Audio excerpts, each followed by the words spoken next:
Aí a norma técnica número 10, ela diz aí a respeito das aberturas, né, das larguras de circulação, e ela faz o cálculo a partir da população que habita, né, aquela edificação. Então, para a gente ter, né, a obrigatoriedade aí de se fazer um projeto, né, de prevenção e combate a incêndio, a nossa edificação ela tem que ter ou acima de 900 metros quadrados ou acima de 3 pavimentos, o que vier primeiro. A gente pode ter uma obra linear aí, né, acima de 900 metros quadrados, ou a gente pode ter uma obra com 3 pavimentos que não atinja, né, os 900 metros quadrados, tá? Então, é isso que o Corpo de Bombeiros exige aí. E uma coisa que a gente precisa saber é que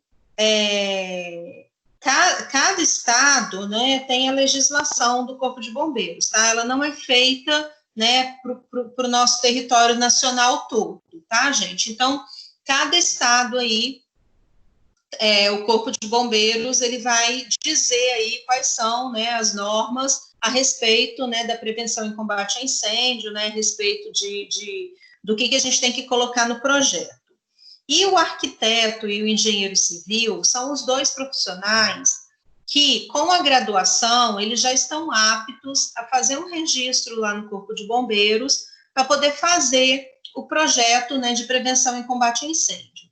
Todos os demais cursos, né, todas as demais engenharias, elas necessitam, além da graduação, ter uma pós-graduação em engenharia de segurança do trabalho para poder fazer esse projeto.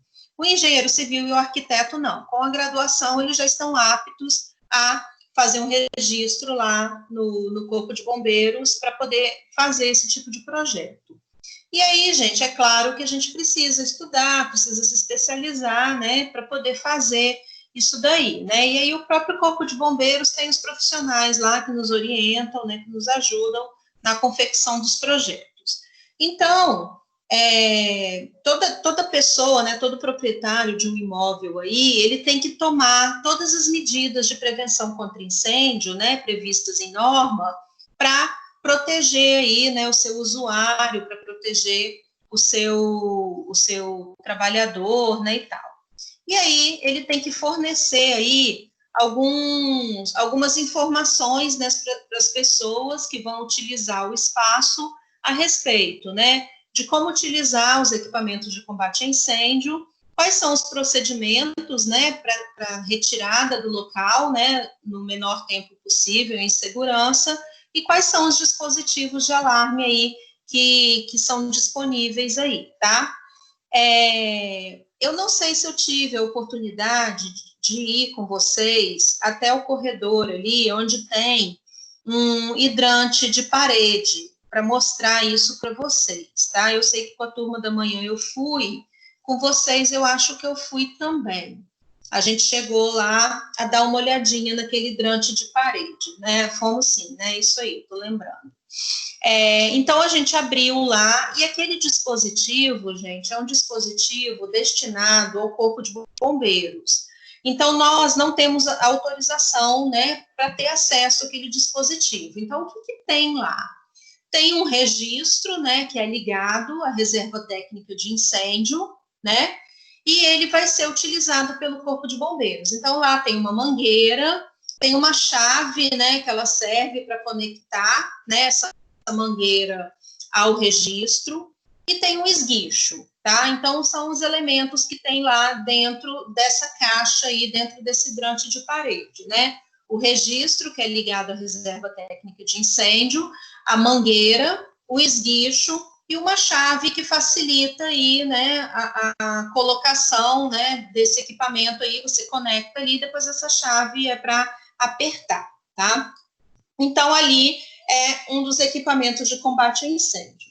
O equipamento de combate a incêndio que nós somos autorizados a utilizar são os extintores de incêndio, tá? Então, assim, quando eu fui com vocês lá para mostrar para vocês esse hidrante de parede, eu, enquanto, né, bombeiro civil, eu tenho, assim, eu não tenho plena autorização, mas eu tenho autorização para manusear aquele equipamento por ter o conhecimento, né? Agora, o extintor de incêndio seria interessante que todos tivessem um conhecimento, né? Então, o que a gente faz, né? A gente tem que quebrar o lacre, a gente tem que fazer um teste, né, no extintor de incêndio lá no local, para a gente não ficar correndo para lá e para cá, né, com o extintor de incêndio, né, na hora de um sinistro, né, na hora de um incêndio. Então, a gente precisa ter um conhecimento básico aí, né, de como manusear esses equipamentos, tá? E aí a gente tem que ter uma noção também da localização dos alarmes de incêndio existentes. E aí lá, quando eu mostrei para vocês, eu mostrei que tinha um alarme de incêndio lá também, né? Você quebra o vidro e você aciona lá o alarme. E esse alarme, gente, ele tem que ser ouvido em qualquer ponto do estabelecimento, tá? Então, se você tem um alarme de incêndio, a partir do momento que você aciona ele tem que ser ouvido, né, por todos, né, em qualquer local ali do estabelecimento no qual ele se encontra. E aqui é que entra a nossa parte, ó. Os locais, né, de trabalho, né, as edificações, elas devem dispor de saídas em número suficiente, dispostas de modos que aqueles que se encontrem nesses locais possam abandoná-lo com rapidez e segurança em caso de emergência. Então, é nessa hora que a gente entra, tá? Que somos nós que vamos determinar, né, quantas são essas saídas e como elas estão posicionadas e qual é o tamanho dessas saídas, né? Então, isso daí é de nossa responsabilidade, tá? A largura mínima de uma porta corta-fogo é de 1,20 m, tá? Então, você não tem porta corta-fogo menor. Então, como eu falei, a gente faz o cálculo aí dessas saídas, né, desses corredores e tal, através da população que ocupa o local. E aí a gente tem dois tipos de população, que é a população fixa e a população flutuante, tá?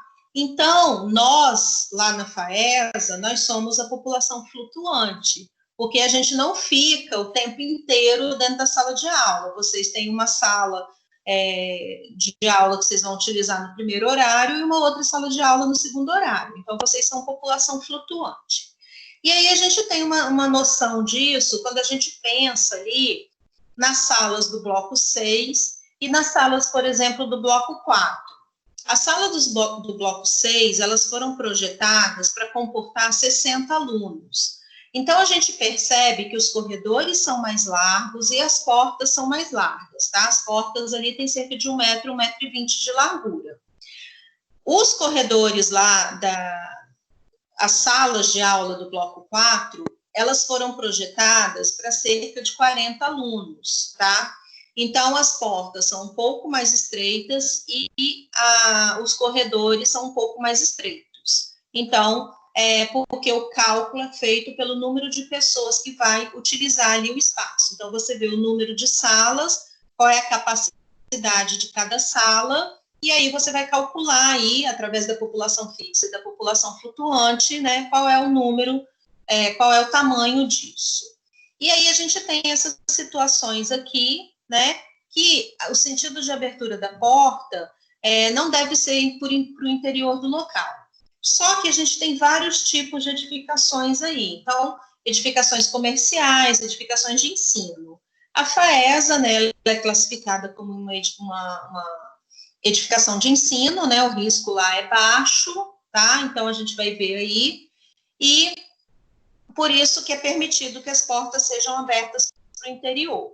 Mas, em caso, né, da porta ser aberta para o lado externo, né, ela não pode ocupar mais do que 50% da largura e ela, se possível, fazer uns recuos, né, para que não haja interferência aqui no fluxo. Então, você imagina, essa porta aqui é uma porta de saída, ela está aberta para fora, né, e aí você tem aqui uma circulação que é a rota de fuga, né, em caso de incêndio. Então, uma pessoa que está saindo aqui desse recinto e uma pessoa que está aqui correndo, elas não podem ficar se esbarrando aqui, né? Tem que ter aqui uma largura aqui, né, mínima para a pessoa poder abandonar o local, né, com segurança, tá? Aí agora vamos pensar nas nossas escadas de incêndio também lá no bloco 6, né? o que a gente tem lá, né? Se você não tiver um acesso imediato à saída, o que é o acesso imediato à saída? É esse acesso aqui, ó. Você está numa edificação de um pavimento só e você tem um acesso imediato à saída. Se você não tem essa situação e você precisa acessar uma escada, né, para você poder abandonar o local com segurança, você tem aí algumas particularidades. Essa escada aqui é uma escada enclausurada. É uma escada semelhante à escada que nós temos lá no bloco 6. E aí vamos pensar o que a gente tem lá no bloco 6. Quando você entra na caixa de escada, o que você acessa primeiro? Você entra numa pequena sala, que a gente chama de antecâmara. E aí o que tem lá dentro daquela sala? Tem uma veneziana. Então, você abre uma porta vermelha daquela, uma porta corta-fogo, e depois abre outra para poder entrar na escada. Então, vocês vão lembrando aí, né, da situação. Vamos lá para o bloco 6 da FAESA, tá? Então, você entra, né? Você acessou a primeira porta lá, corta-fogo. Você tem uma veneziana lá. E aí, depois você acessa uma outra porta, tá? E aí, você tem a caixa de escada. Então, vocês percebam, essa escada ela tem uma determinada largura que foi calculada em relação à população que habita, né, aquele andar lá, aquele espaço. E aí, esse raio aqui, ó, tá, desse semicírculo aqui, ele é da largura da escada. E a porta corta-fogo, ela não avança nesse espaço. Por quê? Aqui, ó, é o sentido, né, de descida. Então, você está descendo aqui, ó, por essa escada, e você não pode esbarrar com a pessoa que está vindo aqui dessa antecâmara e entrando nesse espaço aqui, tá? Você tem que ter esse espaço livre aqui de circulação. Essa antecâmara com essa veneziana, qual é a função dela? A maioria dos casos aí que a gente tem de incêndio, a gente nota que as pessoas elas não morrem em virtude do contato com fogo. Elas morrem em virtude do contato com a fumaça. Então, quando você vai fazer uma autópsia numa pessoa que morreu em decorrência de um incêndio, tudo bem, ela pode estar com o corpo queimado. Mas se você vai fazer a autópsia, você percebe que o pulmão dela está tomado pela fumaça. Então, ela teve um desmaio e faleceu antes de ser atingida pelo fogo. E aí, o que acontece? Quando você entra nessa antecâmara, a função dessa veneziana é puxar essa fumaça para fora. E aí você tem aqui a entrada nessa caixa de escada, que aí, como eu disse, é uma escada enclausurada em que a gente tenta fazer com que a fumaça não chegue lá. Aí, a estrutura, né, em torno dessa caixa de escada é uma estrutura especial, e essa porta aqui, ela é uma porta corta-fogo que ela consegue conter até 6 horas de fogo. Então, você consegue descer, né, por essa escada aqui, claro que você não pretende ficar 6 horas ali, né, mas você consegue descer ali de maneira segura. E o sentido, gente, de subida e de descida, você deve se manter sempre à sua esquerda. Então, à sua direita, desculpa. Você deve subir pela sua direita e aí descer pela sua direita também. Porque quem vai subir pela direita dele. Então, se você está descendo aqui, ó, pela sua direita, a pessoa está subindo pela direita dela. Então, existe, sim, mão e contramão na escada. Por que isso funciona desse jeito? Porque, num caso de você ter aí, né, um incêndio, o que você vai fazer? Você vai acessar a escada, você vai descer pela sua direita e a equipe de socorro vai subir pela direita dela, para que não haja aí um encontro entre vocês, né? Para que um não atrapalhe o trajeto do outro. E aí a gente tem aí, né, os depoimentos quando houve, né, aquele ataque lá às Torres Gêmeas. Então, o que aconteceu, né? O avião atingiu a torre, né, numa certa altura, e lá nos Estados Unidos, gente, eles têm um treinamento muito intenso de prevenção e combate a incêndio. Então, eles têm lá, né, treinamentos constantes e tal, né, e as pessoas, elas já sabem o que fazer. Então, quando acontece isso, o alarme toca, e as pessoas já se posicionam, né, em fila, andando rápido, porém sem correr e tudo, e já vão em direção, né, às saídas de emergência, já vão em direção às escadas. E aí, um dos depoimentos mais comoventes que me marcou, né, que até hoje eu lembro muito bem disso, né, já tem aí não sei quantos anos, né, desse ataque, que a pessoa falou que enquanto ele estava descendo para a vida, a equipe de socorro estava subindo para a morte. Porque quando houve, né, os primeiros ataques aí, não tinha ainda muita noção do que estava acontecendo, né? Não se sabia direito o que estava acontecendo. Então, as pessoas começaram a descer a escada e logo depois, e o corpo de bombeiros, né, subindo, né, os bombeiros subindo, e aí logo depois o prédio veio todo abaixo. Então, eles não tinham ainda uma noção do que estava acontecendo. Porque o corpo de bombeiros, gente, eles não entram assim de qualquer maneira nos estabelecimentos, tá? Eles não são de maneira nenhuma heróis, tá? Eles fazem primeiro o que a gente fala de uma análise do cenário. Eles chegam, fazem uma análise do cenário. Então, por exemplo, se você tem um acidente lá em que houve uma colisão entre dois carros, eles chegam e fazem uma análise do cenário. Eles não chegam e saem correndo para salvar, não. Porque se houver um vazamento de líquido inflamável, né, um vazamento de gasolina, e eles, através da análise do cenário, eles veem que não é seguro, eles não vão se arriscar, tem uma pessoa lá, tem que salvar e tal. Só que primeiro você tem que estar bem para você poder salvar o outro, não é isso? Então, tipo assim, primeiro eles fazem uma análise do cenário para ver se é possível, né, eles irem lá e fazerem um resgate. Então, vamos pensar aí, né, quando você anda de avião, você tem aquele treinamento lá, e aí o que eles falam, né, se acontecer, né, alguma coisa e tal, as máscaras vão cair do teto.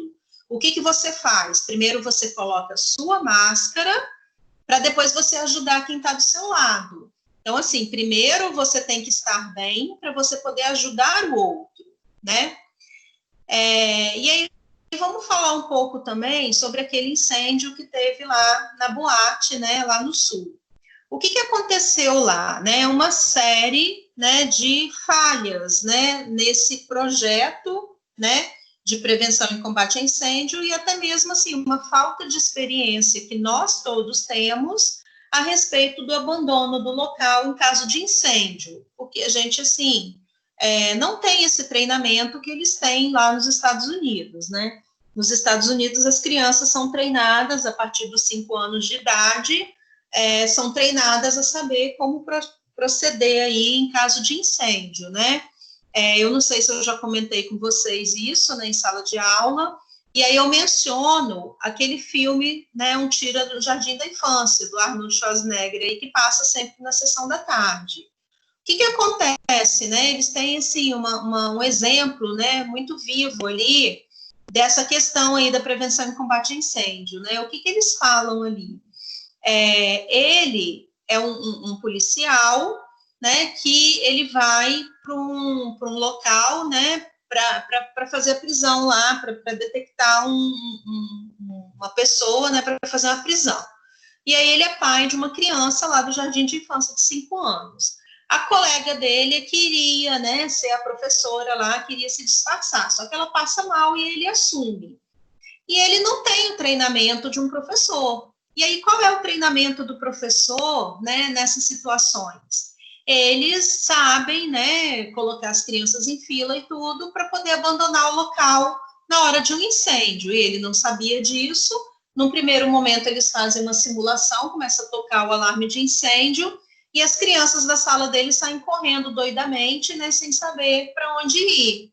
E aí é cronometrado o tempo e ele recebe uma advertência lá da diretora, olha, sua turma foi a pior. A partir desse momento, ele começa a treinar as crianças. Olha só, são crianças de 5 anos. E aí eles têm um bichinho de estimação. Então tem a criança, que ela é responsável por colocar o bichinho de estimação dentro da gaiolinha, e aí todas as crianças vão, né, para o lado de fora, posicionadas lá no ponto de encontro. Então todas as crianças de 5 anos, né, elas sabem como proceder, elas sabem qual é o ponto de encontro, elas sabem o que elas têm que fazer. A gente aqui, né, na idade adulta, a gente não tem muita noção disso, tá? E aí, no final, a turma dele, né, cronometra o tempo lá, numa outra simulação de incêndio, a turma dele é a primeira lá a chegar no local, tá? E aí a gente tem a situação, né, houve um incêndio aqui também, né, no Brasil, da professora lá, né, que salvou, né, conseguiu salvar a vida de algumas crianças. O que ela fez? Ela abriu a janela, o rapaz entrou, né, aquela professora lá que conseguiu, né, salvar a vida das crianças. Um rapaz, um ex-funcionário, né, da escola, chegou lá com um líquido inflamável e começou a colocar fogo na escola. Quando ela percebeu isso, ela fechou a porta, abriu a janela, e ela estava no térreo, né, claro, e aí ela foi colocando as crianças, né, para o lado de fora da sala de aula para as crianças fugirem.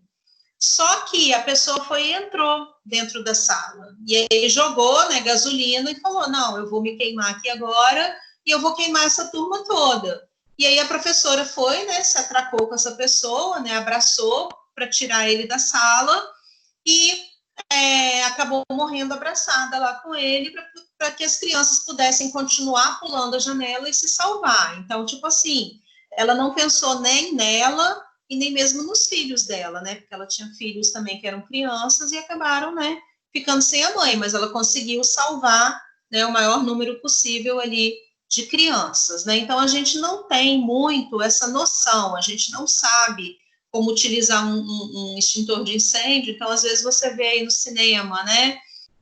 Tá um incêndio lá e tal, qualquer pessoa sabe lá pegar o extintor de incêndio e começar a utilizar, né? As pessoas usam assim, como se fosse tudo muito normal.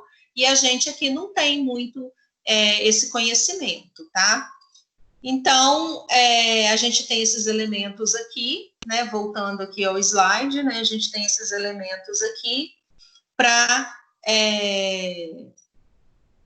para utilizar, né, em caso de prevenção e combate a incêndio. Deixa eu falar um pouquinho lá sobre a boate, né? Eu comecei a falar os erros que aconteceram lá. Então, assim, o pé direito da boate, primeiro, ele era muito baixo, né? Para o fim a que se destinava o local. Aí foi a primeira falha. A segunda falha foi a permissão de utilizar um material combustível, né, naquele local que não era permitido. E aí, deixa eu ver se já é o próximo slide. Não, né, ainda não. O que acontece?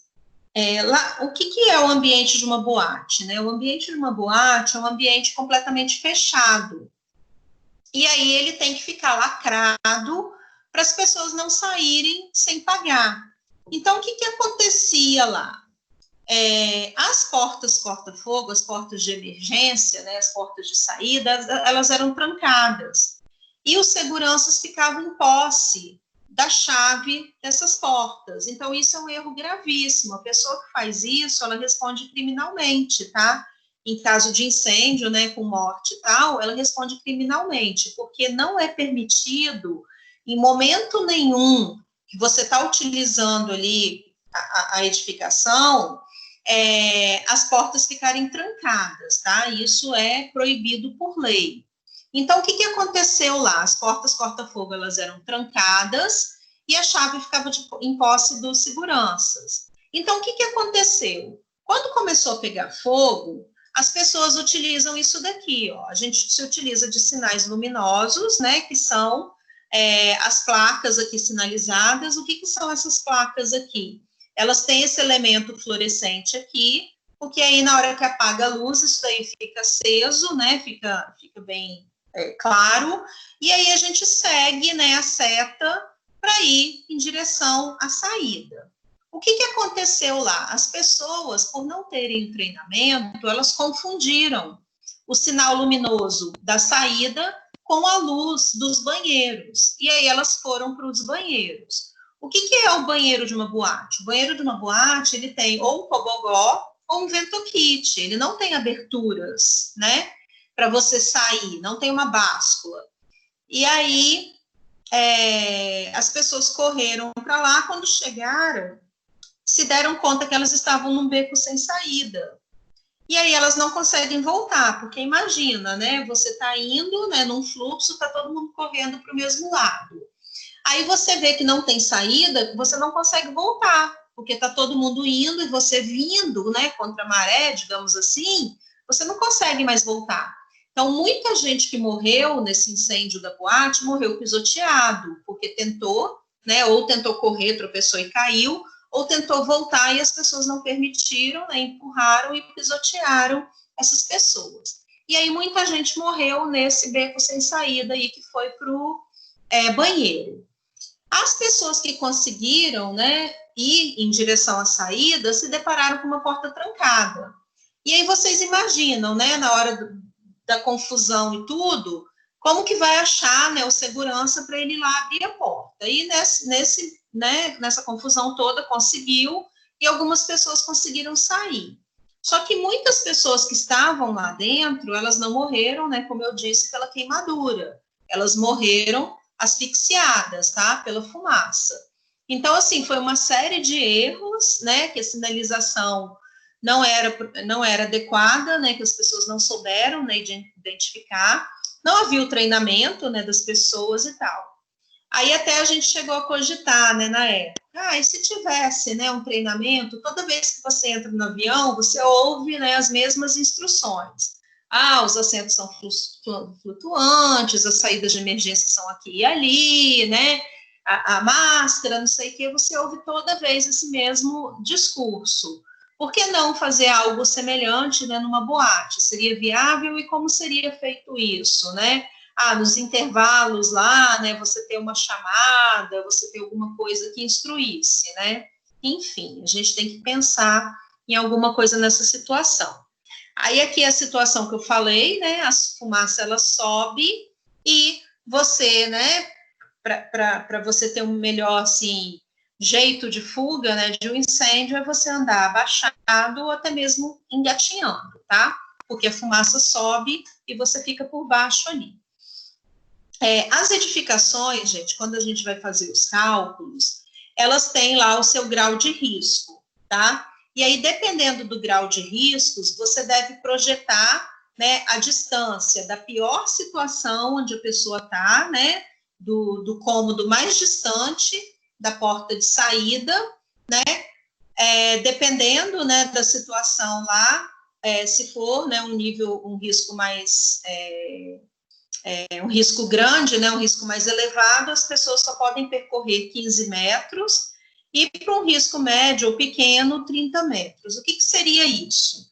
Você tem lá a sua porta de saída, e você tem a pior situação, né? A pessoa está o mais distante dessa porta de saída.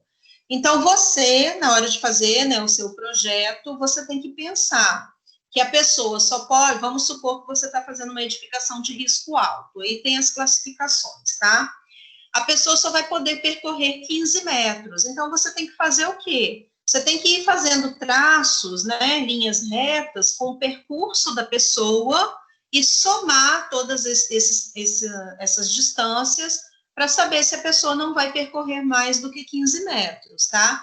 E aí não pode ser uma linha reta do pior ponto até a saída, porque as pessoas não atravessam paredes e as pessoas têm que primeiro chegar até a porta e passar pelo corredor e chegar lá na porta de saída, tá? Então, a gente tem que fazer esses cálculos também aí, tá? Então, as edificações, elas são classificadas de acordo com a sua ocupação, tá? Então, e a carga do fogo também, tá, gente? Vamos ver como é que funciona isso, ó. As edificações residenciais, pública, escolar, de reunião, né, de reunião de público, comercial e mista, elas apresentam risco leve. E aí vocês vão ver que algumas edificações aí, como comercial, mista e tal, elas vão entrar em risco leve, em risco médio e risco elevado. Por quê? Porque depende do tipo de comércio. Se for, por exemplo, um comércio de fogos de artifício e um comércio de roupas, então a gente entende, né, que é bem diferente aí a situação. Um comércio de fogos de artifício, você tem um risco muito mais elevado do que um comércio de roupas, por exemplo, né? Porque são materiais inflamáveis aí, tá? Então, um comércio de roupas a classe A e um comércio de fogos de artifício a classe D. Então, você tem aí a classificação do fogo, né? Então, classe A são todos esses elementos que a gente tem aí na nossa casa, na nossa sala de aula e tal, né? Que são roupas, o nosso sofá, a nossa cadeira, né? São todos esses materiais aí que a gente tem no nosso dia a dia, papel, né? E tal. Aí o risco leve, ó, é um pavimento só e tem a carga de fogo aí, tá? Que é calculada, a gente tem uma tabela lá do Corpo de Bombeiros que apresenta isso pra gente, tá? O risco médio, aí entra de novo, ó, comercial, mista, aí a gente tem industrial, aí o industrial vai entrar em médio e elevado, também pelo mesmo motivo, né? Se você tem aí um industrial de roupas e um industrial de produtos químicos, né? Então, há essa diferenciação aí, tá? Então, tem também a carga de fogo e tem as características aí do tipo, né, de edificação, tá? Então, ali seria o risco médio e o risco elevado, ó, comercial, industrial, mista e especial. Então, a nossa instituição de ensino, ela está aqui, ó, em risco leve, tá? Aí a gente fala aí, né? A gente tem um risco leve, mas, por exemplo, lá na FAESA nós temos os laboratórios. Então, tem o laboratório de química, tem o laboratório, né, de arquitetura, engenharia, de mecânica, né? Então, a gente tem um risco mais elevado lá, tá? Então, por isso que a gente tem todos os procedimentos. E aí, às vezes, fala bem assim, vamos lá visitar a casa modelo lá no complexo de laboratórios lá de engenharia e arquitetura. Aí, tem os procedimentos de segurança. Então, não pode ir, tem que ir de calça comprida, de sapato fechado, de blusa e tal. Aí aparece o aluno, né, de chinelo, aparece o aluno com uma calça rasgada, e aí os técnicos lá do laboratório falam que não pode entrar. Aí fala, mas por quê, né? Porque eu não vou fazer nada lá no laboratório, porque lá na casa modelo não tem nada e tal. Só que a gente tem que entender que é o ambiente do laboratório. Então, assim, lá na casa modelo não tem nada, mas ali do lado eles estão trabalhando com solda. Então, assim, lá no laboratório de mecânica. Então, a gente está exposto, sim, ao risco. Né? Então, a gente tem que estar protegido, né? Então, às vezes o aluno questiona, mas eu só vou para a casa modelo e lá na casa modelo não tem o risco. Só que você está exposto ao risco porque ali do lado tem. Então, ali do lado da casa modelo tem uma estufa, em frente tem o pessoal que mexe ali com os equipamentos elétricos e mais ali do lado tem a galera que mexe ali com solda e tal. E aí, lá no bloco 1, tem os laboratórios de química, né, que trabalham com produtos químicos, tá? Então, a gente tem ali uma edificação escolar, mas a gente tem alguns riscos mais elevados e a gente tem que ter os procedimentos, tá? Em relação a esses riscos aí, tá? Então, a gente tem aí, ó, carga de fogo e tal. Aí a gente tem, né, toda a sinalização de segurança que a gente precisa também prever, né, nas nossas edificações, e aí a gente precisa prever a utilização de rampas, né? Então a gente tem que ter todo um cuidado aí com as pessoas que têm situações especiais aí, né? Os cadeirantes, as pessoas que utilizam muleta, né? As pessoas que têm deficiência visual, tá? Então a gente tem que ter todo um cuidado com essas pessoas, tá?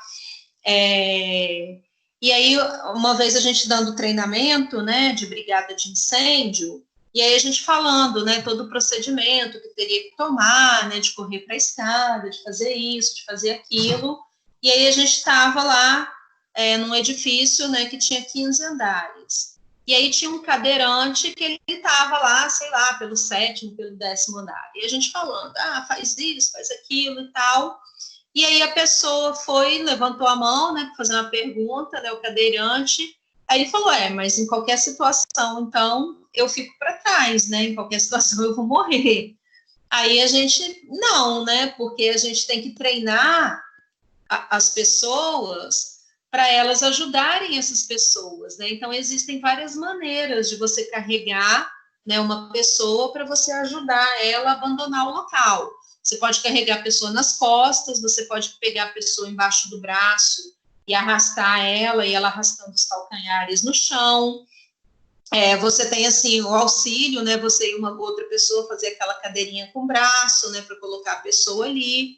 Então, assim, tem várias situações. Só que, vamos, né, ser realistas. Infelizmente, na hora do sinistro, na hora do pânico, a gente é egoísta, né? A gente pouco pensa, né, numa pessoa que tem uma situação pior do que a nossa, né? Então, a gente, assim, procura... eu vou me salvar e tal, se der, eu salvo ele, se não der, ele fica para trás. Infelizmente, né, gente? É triste falar, mas a gente, né, é isso. E aí a gente tem que pensar, ó, nas rampas, na sinalização aqui, ó, aí tem sinalização para cadeirante, tá? Esses daqui são os balinizadores, tá? Que são aquela iluminação que fica rente, né, ao rodapé, tá? E a gente tem todo um procedimento aí de colocação dessa sinalização, tá? Escada em espiral, gente, quando a gente vai fazer um projeto arquitetônico, a gente tem que pensar, tá, nessas questões aí de prevenção e combate a incêndio. Então, tá, nós somos arquitetos, nós estamos fazendo um projeto, né, de uma edificação, e aí a gente tem que pensar aí, a nossa edificação é uma situação em que a gente precisa de um projeto de prevenção e combate a incêndio. Ou ela tem mais de 3 pavimentos, ou ela tem mais de 900 metros quadrados, tá? E aí, a gente não pode utilizar escada de madeira, nem escada em espiral, em rota de fuga, tá? Num plano de abandono. A escada em espiral, vamos supor que a gente está fazendo um projeto aí de uma loja comercial. E aí essa loja, né, tem mais do que 900 metros quadrados. Vamos supor que a gente tem uma situação que a gente colocou lá uma escada em espiral para a pessoa acessar um depósito. Se esse depósito é um cômodo de permanência eventual, tá tudo bem, porque, tipo assim, se for um depósito que o seu funcionário vai lá eventualmente, tá, para buscar uma mercadoria e voltar, não tem problema que seja uma escada em espiral. Agora, se for um depósito em que, de repente, né, você tem lá a metade do pavimento é um depósito e a outra metade é uma parte, né, da sua loja, você não pode utilizar a escada em espiral, tá? Então, nós, enquanto arquitetos, nós temos que tomar esse tipo de cuidado, porque se a gente faz um projeto assim, eu vou acessar um depósito, mas esse depósito, ele tem um espaço lá que é para a utilização da loja, tá? Eu não posso colocar isso aqui, porque quando o Corpo de Bombeiros for fazer a inspeção, não vai permitir, tá, a utilização. E aí, nessa hora, o nosso cliente, ele vem em cima da gente, tá? Deixa eu trazer aqui uma experiência, né, do mercado de trabalho para exemplificar aqui para vocês, né? Eu estou trabalhando, né, a gente deu uma suspensão agora, né, por causa desse negócio do isolamento, mas, assim, eu estou trabalhando com uma edificação comercial lá na Serra, tá? Em que a situação é a seguinte, eles têm lá uma indústria, né, uma panificadora, né, uma indústria que trabalha com pães congelados, e aí eles querem ampliar o local. Só que eles já estão muito próximo dos 900 metros quadrados. E eles não querem investir para aumentar a área, porque senão eles vão ter que fazer todo esse procedimento, eles vão ter que ter uma equipe de brigada de incêndio, eles já têm, tá, os equipamentos, por ser uma indústria e tal, eles já têm lá, né, todo o equipamento, né, extintores e tudo, para prevenção e combate a incêndio. Só que eles não querem aumentar a área para não ter que ser obrigado, né, a treinar funcionário, a ter equipe de brigada de incêndio dentro do estabelecimento comercial. E aí é o desafio do arquiteto. Eles querem aumentar a linha de produção deles, eles querem colocar mais um produto, né, que seria os salgados congelados, que eles já têm pão de queijo e tudo, e eles querem colocar os salgados congelados. E aí a gente, né, enquanto arquiteto, tem que trabalhar todo o espaço lá, contanto que não aumente a área. Então, é o desafio que a gente encontra aí, né, no mercado de trabalho para a gente fazer isso. E aí a gente tem que ter os conhecimentos aí da prevenção e combate a incêndio numa situação dessa, né, de você não deixar ultrapassar os 900 metros quadrados, porque o cliente não quer, né, investir nessa situação aí, que ele vai ter que dar treinamento, né, para os funcionários e tal, e a gente tem que trabalhar isso daí, tem que ver da melhor maneira, né? E aí eu fui convidada por essa empresa, porque eles têm a CIPA lá, e aí a CIPA ela tem que fazer, né, uma vez por ano, a Semana Interna de Prevenção de Acidente de Trabalho, né, a CIPAT. E aí eu fui convidada para dar uma palestra, né, sobre, né, prevenção, sobre segurança do trabalho, né, nessa semana aí da prevenção de acidente, e aí eu mencionei que eu era arquiteta e tudo, e eles me contrataram para fazer esse projeto. Então, a gente tem que pensar nisso tudo aí, tá, gente? Então, é importante que a gente tenha esse tipo de conhecimento, tá, para trabalhar isso. As portas de correr. Aí a gente tem que saber também que, a não ser que uma autoridade competente da segurança do trabalho nos permitam, né, a gente não pode utilizar a porta de correr, tá, em rota de fuga, tá? Então, se eu não tiver uma inspeção de uma autoridade competente em segurança do trabalho, ou até mesmo do Corpo de Bombeiros, para permitir uma porta de correr, posso colocar uma porta de correr numa rota de fuga. Então, vocês vejam aqui, ó, que tem toda uma sinalização, tá? De segurança do trabalho. Gente, vocês estão me ouvindo? Vocês estão conseguindo ver tudo direitinho? Estão me ouvindo? Sim, prof. Tá. É porque eu estou acompanhando aqui o chat pelo meu celular, e aí aqui no meu celular deu uma mensagem de que está sem conexão, mas no computador, então, está com conexão. E aí, então, se eu não estiver acompanhando vocês corretamente no chat, vocês me dão um aviso, tá? Porque eu vi aqui a mensagem do Gustavo agora com sim, então tá tudo tranquilo. Mas, então, vamos seguir. Então, nós temos aqui, ó, a sinalização, né, no chão. Nós temos aqui, ó, o hidrante de parede sinalizado e tal. Nós temos uma sinalização de segurança aqui, tá? E nós temos uma porta de correr. Então, isso daqui é uma rota de fuga, tá? Que tem aqui, ó, iluminação de emergência, tem iluminação de emergência aqui, e isso aqui é uma rota de fuga. E aí você fala, poxa, mas é uma porta de correr. Então, isso daqui foi permitido por uma autoridade em segurança do trabalho, tá? Então, o tipo de corrediça que foi utilizado aqui, porque a gente sabe, né, da nossa experiência aí, que portas de correr, às vezes, elas apresentam algum tipo aí de problema, né, com a corrediça e tal. Então, a gente tem que ter muita segurança, né, do tipo de equipamento que a gente está utilizando aí, e aí a gente também, né, enquanto arquiteto, a gente tem que tomar essas decisões, porque a gente vê aqui, ó, que é uma porta bem larga, que seria um problema aqui, né, no espaço que a gente tem, botar essa porta de abrir. Ela provavelmente teria que abrir, né, para lá. E aí, eu para dizer aqui para vocês, eu não sei se a rota de fuga é para lá ou se a rota de fuga é para cá. Se for de lá para cá, se aqui for a saída, essa porta ela tem que abrir para cá, para fora. Porque a gente olhando aqui, é muito fácil, né? A gente põe a porta para abrir para lá e não vai atrapalhar ninguém. Só que se a rota de fuga for de lá para cá, ela vai ter que abrir para esse espaço aqui. E aí a gente vê aqui que a gente tem um problema, né, de circulação aqui, tem um problema de espaço. Então, a solução apresentada aqui foi uma porta de correr, mas tem que ser uma porta de correr que seja permitida, tá, gente? As portas de enrolar e as giratórias, elas não podem ser utilizadas como comunicação interna. Então, essa porta aqui, mas essa aqui é uma porta de enrolar, né? Uma porta daquelas tipo de bar, né, e tal. Só que ela é externa, tá? Então, quando o estabelecimento está em uso, o que acontece com essa porta? Ela fica aberta ali o tempo todo. Agora, vamos pensar na porta giratória. A gente tem ali, né, toda a situação de banco, eu coloco o exemplo ali do Santander, mas tem gente que fala, professora, mas eu nunca entrei no Santander, eu não sei como é que é. Mas vamos pensar aqui uma situação de um banco.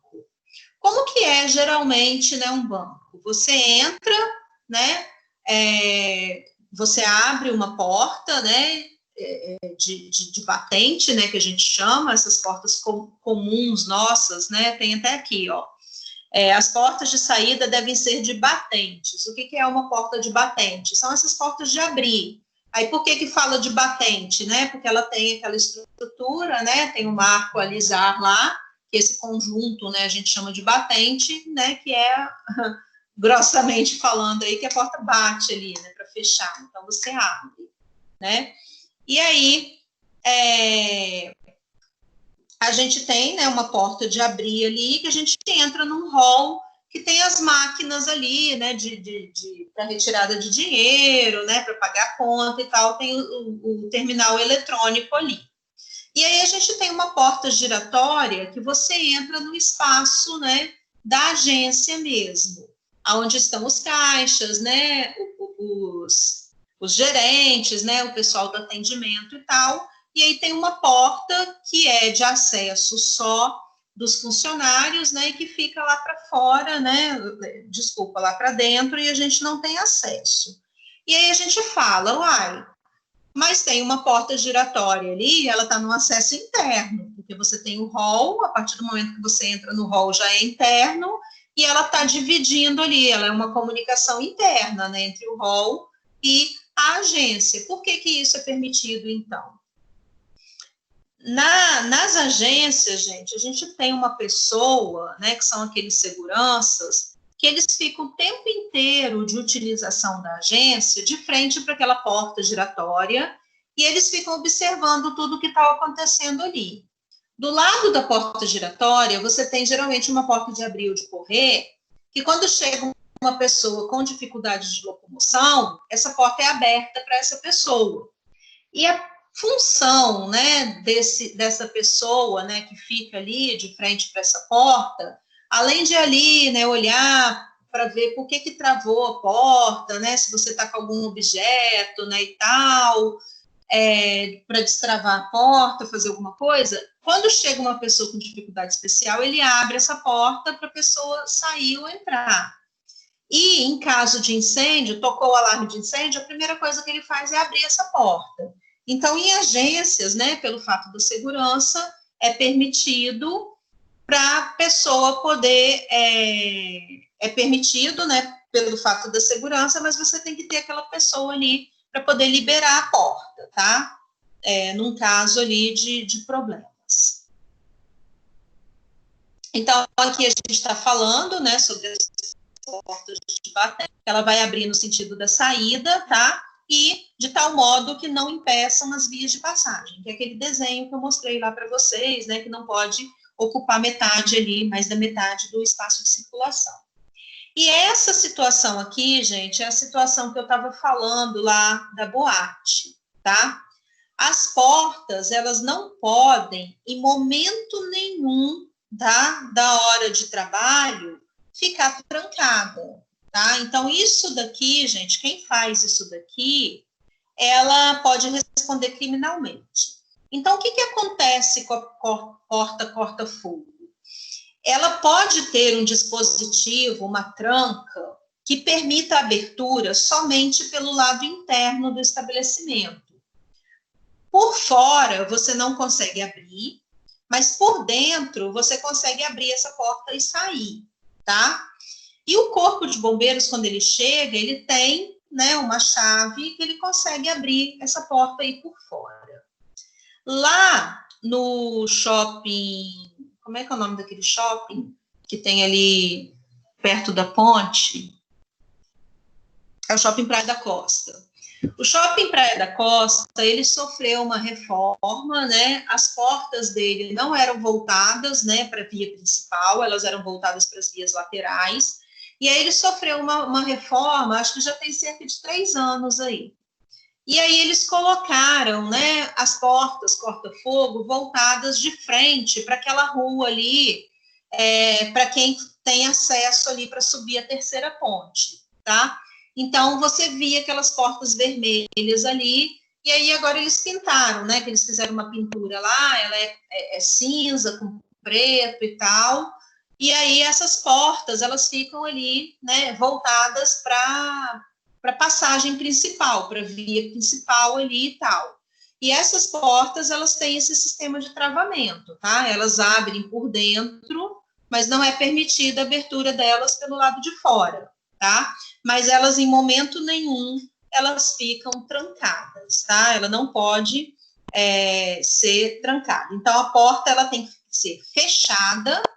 A porta corta-fogo, gente, ela não pode ficar aberta. Então, a gente, às vezes, vê situação, né, da pessoa, eu vou ali sair para fumar.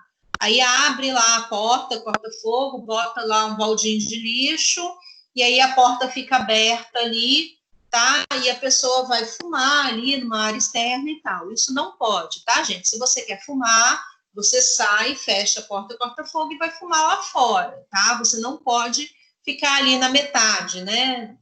Deixar essa porta aberta, tá? Então, não existe esse tipo de situação, não é permitido isso, tá? A porta, ela tem que ficar fechada, porém não pode ficar trancada, tá? Aí, isso daqui é o que eu falei, ó,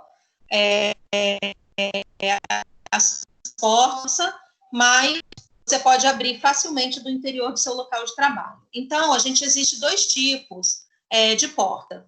Eu acho que a maioria das portas corta-fogo lá da FAESA, elas são essa situação aqui, ó, que é essa trava aqui, que é essa maçaneta, digamos assim, que ela é no canto, tá? Agora, um modelo mais novo é esse tipo aqui, ó, que é essa barra horizontal. Então, vamos pensar. Na hora que você está abandonando o local, né, tá todo mundo em pânico, né, aí nessa hora a gente não tem amigo, não tem nada, só tem assim, a mãe que pensa no filho, tá, a mãe, o pai, né, que pensa no filho, porque nessa hora não tem amigo, não tem parente, não tem nada, tá, cada um por si, um vai empurrando o outro e quer sair. Então, quando você chega numa situação dessa aqui, que a maçaneta é no canto, as pessoas se embolam um pouco. Cadê? A da biblioteca é mais nova. Eu já abri por curiosidade e o alarme apitou. Olha só, Félix fazendo coisa errada, gente. Foi abrir a porta lá da biblioteca. Lá na biblioteca, gente, ele tem razão. Foi feita uma escada lá, tomou susto, né? Mas a gente tem que testar mesmo, né? Tem que ser curioso. Você foi lá naquela porta nova lá, que tem aquela escada, ou é lá da biblioteca mesmo, lá do interior? Porque recentemente foi feita uma reforma lá na FAESA e eles fizeram aquela escada, né, lá da biblioteca. Então, você tem ali em frente ao bloco 2, né, em frente ao bloco administrativo, tem não sei se vocês perceberam, né, que tem uma estrutura relativamente nova, acho que tem um ano e pouco, que ela é a escada da biblioteca. Eu não sei se é essa que o Félix está falando, que você sai ali já da biblioteca para o estacionamento, né? Não foi essa não, foi a outra lá interna, né? Então, essa também lá que fizeram a reforma, ela é desse tipo aqui. Então, vamos pensar, né? Na hora que você está correndo, né? Que você está querendo sair, quando você está com essa porta aqui, pode acontecer de você se embolar um pouquinho e a pessoa que está no canto de cá, está querendo abrir tudo, atrapalha um pouco a pessoa que está aqui, né? Perto, né? Da maçaneta aqui, querendo abrir. Agora, essa daqui, imagina, né? Você tem aqui, ó, 2, 3 pessoas para abrir essa porta aqui, ó. Então, você pega essa alavanca aqui, você empurra ela para baixo e ela abre a porta. Então, em qualquer local que você esteja aqui, você pode estar aqui mais perto da abertura, no meio ou mais longe, você empurra essa porta, essa estrutura aí para baixo, e aí ela abre, né, de qualquer maneira. Então, eu vou fazer um convite a vocês aí, e o Félix é que vai comandar toda a situação, tá? Quando a gente voltar ao presencial, a gente vai lá na biblioteca para conhecer essa porta nova aí, tá? Porta-fogo. E o Félix, como ele já tem a experiência aí, ele que vai conduzir a visita, né? E vai mostrar para a gente como que é o funcionamento, como é que ele faz, né? Para o alarme, né? Apitar e tudo.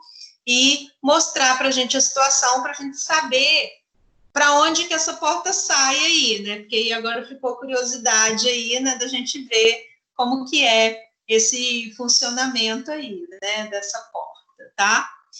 Então, gente, as escadas, né? Os patamares, as portas, né? De segurança, tudo tem que ser feito com material incombustível, tá? Então, você não pode fazer, por exemplo, uma escada de emergência, né, que seja de madeira, por exemplo. Eu peguei essa foto aqui, que essa foto, ela lembra muito uma situação de um edifício que tem ali, quem conhece a Caixa Econômica ali do centro da cidade, e aí atrás da Caixa Econômica tem o edifício, né, que do Ministério do Trabalho, e aí funciona ali, né, uma parte administrativa, né, da Caixa Econômica e uma parte do Ministério do Trabalho. E eles não tinham uma escada enclausurada, né, uma escada semelhante àquela lá que eu falei do bloco 6, né, lá da FAESA, né, eles não tinham. A escada deles era uma escada em leque, né, que o Corpo de Bombeiros ele condena, né, hoje em dia, até nós, né, enquanto arquitetos, né, quando formos pensar nos nossos projetos, a gente evitar, né, a gente não pensar na escada em leque, tá? Porque o Corpo de Bombeiros condena, tá?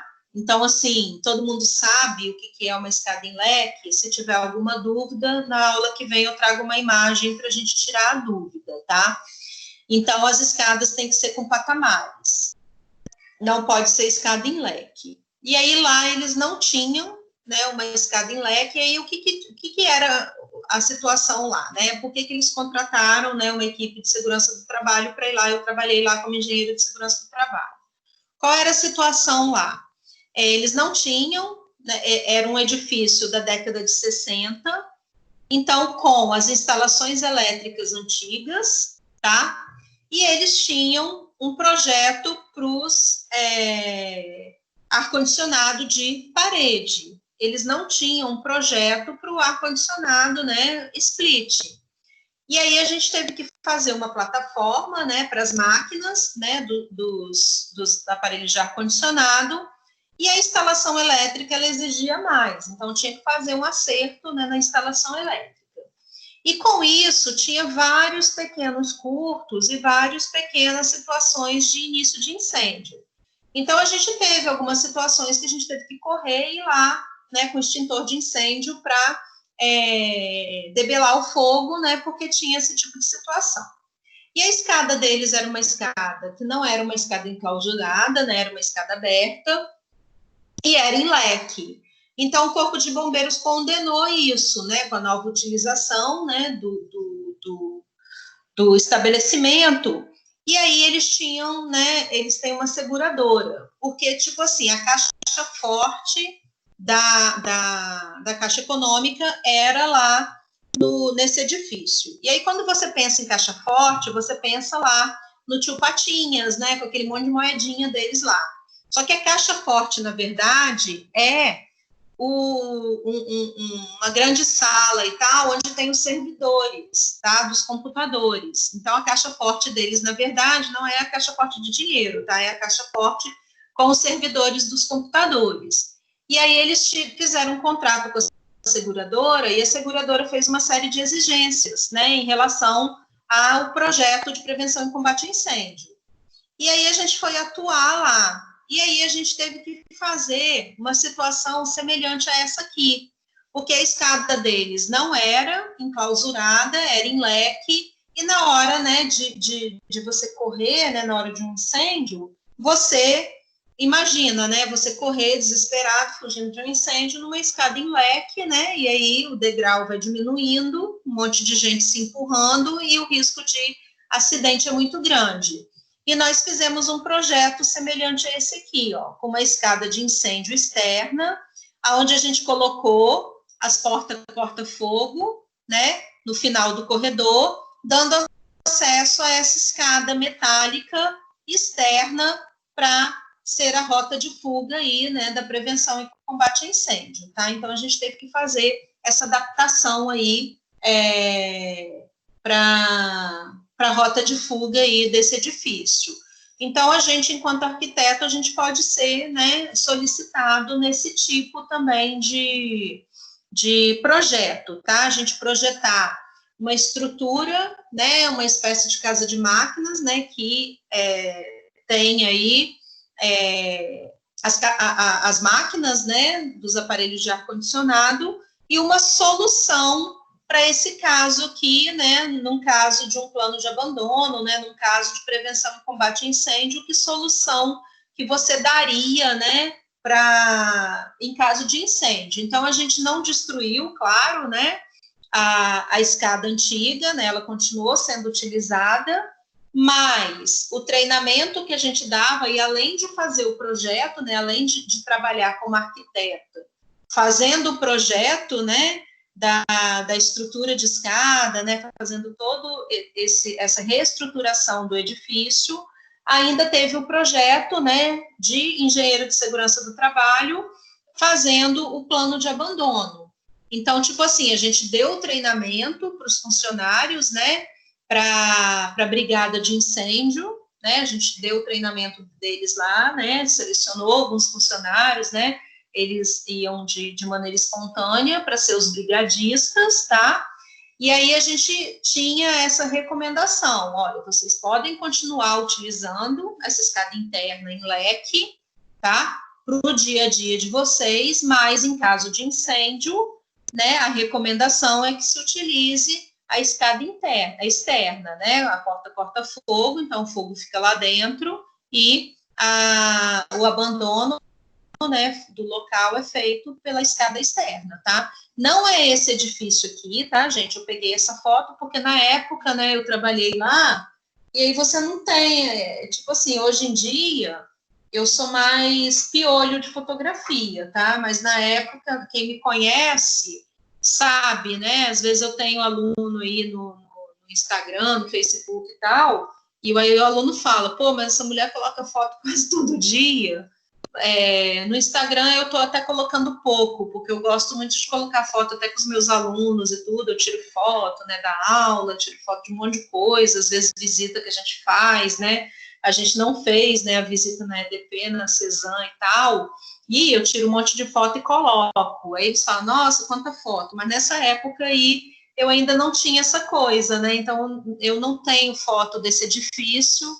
E aí eu consegui essa imagem aqui, que é uma situação bem semelhante lá do edifício que eu trabalhei, tá? Aí a gente tem aí as portas corta-fogo, né? Gente, a gente já está chegando aí no finalzinho da aula, eu vou parar aqui, tá? Falando, né, das escadas, das portas corta-fogo. A aula que vem a gente continua com esse assunto aí, como eu falei com vocês, eu estou tentando lá trazer um convidado, né, para a gente trazer aí para as próximas aulas, tá? E a gente vai finalizar a aula aqui. Eu vou fazer a chamada aqui pelo chat, tá?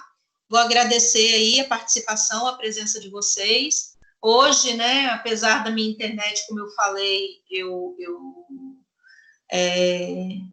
fiquei a manhã toda, né, sem internet e tal.